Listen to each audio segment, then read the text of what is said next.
So I'm going to take a few minutes now and visit with you about how to get an HVAC license in the state of Texas.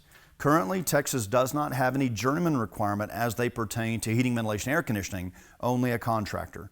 So you need this contractor's license if you're going to bid, contract, or permit heating, ventilation, air conditioning work anywhere in the state of Texas. So basically, it's about a four-step process, right? So to get our license, first off, we have to obtain the necessary experience. Texas requires 4 years experience within the past 6 years. So somewhere within the past 6 years, I have to have at least 4 years experience doing heating, ventilation, air conditioning under a licensed AC contractor or whatever it took for me to legally be able to perform that work. What I mean by that is, if my experience comes from a state other than Texas, as long as I was legal to work in that state doing heating, ventilation, air conditioning, then that experience would transfer with me into the state of Texas. So I now have the required experience. I have to submit application to the Texas Department of Licensing and Regulation. We're going to call them the TDLR. I have to submit an application to the TDLR to verify my 4 years experience within the past 6, which means my employer has to sign off on that. The license holder signs off on that, verifying that yes, Wade did work underneath this license for 4 years out of the past 6 at least. And then we need to prepare for the state exam. We'll talk more about that shortly. And then, of course, we take and pass the exam and get a license issued. So let's dig a little bit deeper into those one at a time. So again, to obtain the necessary experience, we have to have 4 years within the past 6. We have to be legal, whatever that took to get that experience. So in Texas, for me to have 4 years experience in HVAC, I would have to be working for a licensed HVAC contractor. They would sign off on me saying, yes, Wade worked for me for these 4 years at least. And then we would submit that to Texas Department of Licensing and Regulation, and they would approve us to take the exam.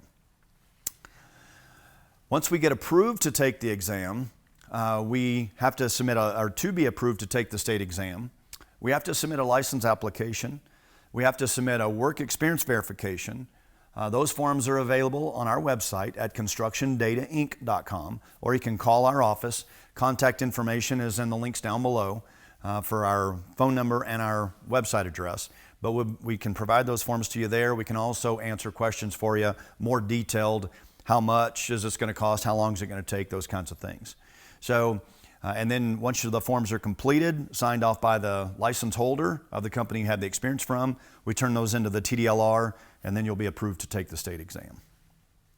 Once we've been approved to take the state exam, then we have to prepare to take and pass the exam. So let me take a minute and explain to you why you need a test preparation class. If you told me, Wade, you've been a contractor, you've had experience in the trades for 10, 20, 30 years, but you need help passing this exam, I would think that was crazy. I would think, wow, if I've been doing this trade for 15 years, surely I ought to be able to pass an exam about the trade. The exams are written from a book aspect, not from a trade aspect. Meaning, you know how to do the work you do every day, but the exams are written from a book aspect, including modern refrigeration and the Texas License Laws and Rules and the Uniform Mechanical Code and the International Mechanical Code. So especially the code and law questions, there's very specific things you have to do there. So let me just give you one quick example. They may ask you, what's the minimum size of a condensate drain line? Now again, if I were to have a room full of HVAC contractors and ask them what's the minimum size of a condensate drain line, everybody would have a different opinion. And many of you would say, Wade, I cannot answer that question because you didn't tell me what the tonnage of the equipment was.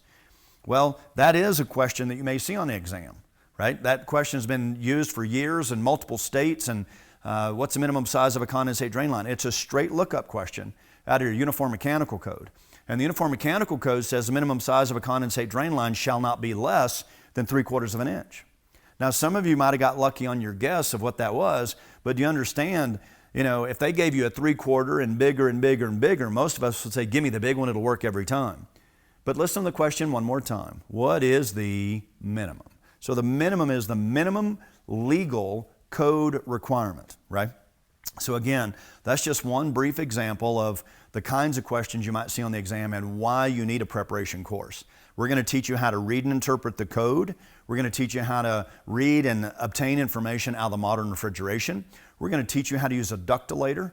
We're going to teach you how to do the calculations you're going to see on the exam. That way you're prepared to take and pass this exam after taking our course. Okay? We're also going to teach you the strategies that we use to take the exam. How do you manage your time? Which questions do we work on first? Which book do I use first? Those kinds of things, right? So the clock is by far the biggest enemy on the exam. So knowing how to manage our time is one of the most important things on the exam. Once we're prepared to take the exam, then we go take and pass the exam. In Texas, there are multiple different licenses. There's an Environmental A, an Environmental B, a Process A, and a Process B. Call our office. We'll help you understand which one of those you need. If you're watching this video and you submit your application to TDLR and you're not sure which license you need, if you haven't had a chance to talk to us yet, check all 4 boxes. They'll approve you for all 4, and then we can help you understand why you would want to have one license over the other. So once you take and pass the exam, then you'll be ready to turn in your final paperwork to the Texas Department of License Regulation. So once we've taken and passed the exam, we've got to turn in a copy of certificate of insurance showing that the test taker, you personally, are covered under this insurance policy. So if you're starting this company on your own, you'll need to get a new insurance policy. If you currently work, for example, for Construction Data, then we already have general liability insurance, so we would get a copy of our existing certificate of insurance, make sure your name is listed on there as an insured. We'll send that in to Texas Department of License Regulation, and then they'll issue the license to you. Once you pass the exam, if you do not submit this certificate of insurance, then the state will not issue you a license. So be sure you finish up this process once you pass the exam. Once you've turned that paperwork into the state, then it'll take a period for them to issue a license to you.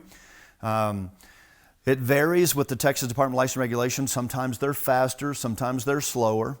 We've seen the approval process when I submitted my application to the state. We've seen that take as short a period as a week and a half, all the way up to 2 months sometimes to be approved. It depends on what kind of workload the Texas Department of License Regulation is behind. Their goal is a couple of weeks, but here recently they've been behind. It's been taking a couple of months to be approved. So again, you have to be approved before you can even schedule the exam. Okay? And then once you've passed the exam, you submit your certificate of insurance to the state, and then they'll issue a license back to you. Again, having the license issued, again, anywhere from a week and a half to a couple of months to get that license back. Generally, we see that license come back within weeks, right? So however long it currently has taken the state. You cannot legally do any work until this license is in your hand. Even if they've cashed your check and you've passed the exam, you have to have the license in your hand before you can go to work. Okay? So once you get this license, you're now legally allowed to bid, contract, and permit air conditioning, refrigeration work anywhere in the state of Texas.